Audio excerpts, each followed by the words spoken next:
ആൾക്കാർ വഴി നടക്കുന്ന സ്ഥലത്താണോടാ കളിക്കുന്നത്? കണ്ണു കാണില്ലടാ നിങ്ങൾക്കൊന്നും. ചൂടാവല്ലെങ്കിൽ സോറി. എന്ത് സോറി?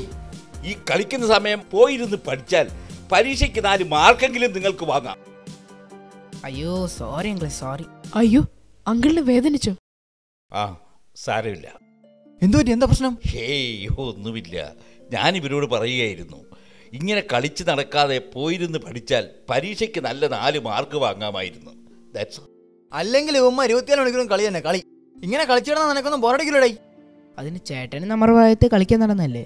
ഇപ്പൊ കളിക്കാൻ പറ്റുന്നില്ല, കളിക്കുന്നില്ല. എടാ ഇങ്ങനെ കളിച്ച് നടന്നാൽ അവസാനം പരീക്ഷയ്ക്ക് മാർക്ക് കുറഞ്ഞ് ഒരു ജോലി പോലും കിട്ടത്തില്ല. ഓ അതിപ്പോ ചേട്ടനും ജോലിയൊന്നും ആയില്ലല്ലേ, ഇപ്പോഴും അന്വേഷിച്ചോണ്ട് നടക്കല്ലേ. അതെനിക്കിഷ്ടമായി. എന്താ ഇതുവരെ ജോലിയൊന്നും ആയില്ലേ? ഓ ശ്രമിക്കുന്നുണ്ട് സാർ, പക്ഷെ എല്ലാവരും എക്സ്പീരിയൻസ് ചോദിക്കുന്നത്. ഇതെല്ലാവർക്കും പറ്റുന്നതാണ്. പക്ഷേ എല്ലാത്തിനും ഒരു വിഷൻ വേണം.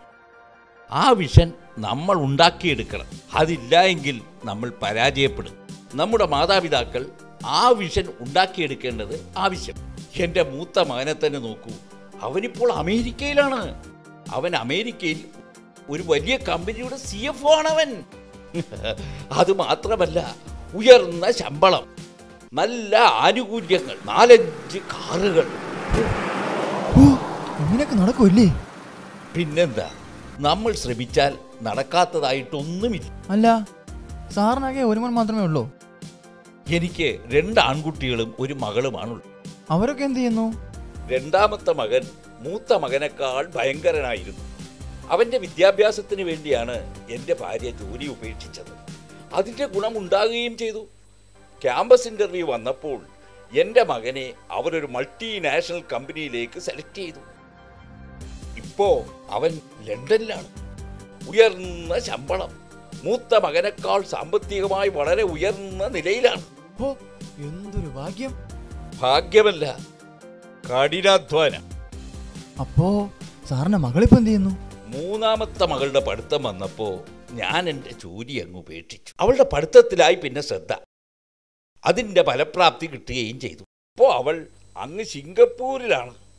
ഡോക്ടറാണ്. സിംഗപ്പൂരിൽ അറിയപ്പെടുന്ന ഒരു സർജൻ.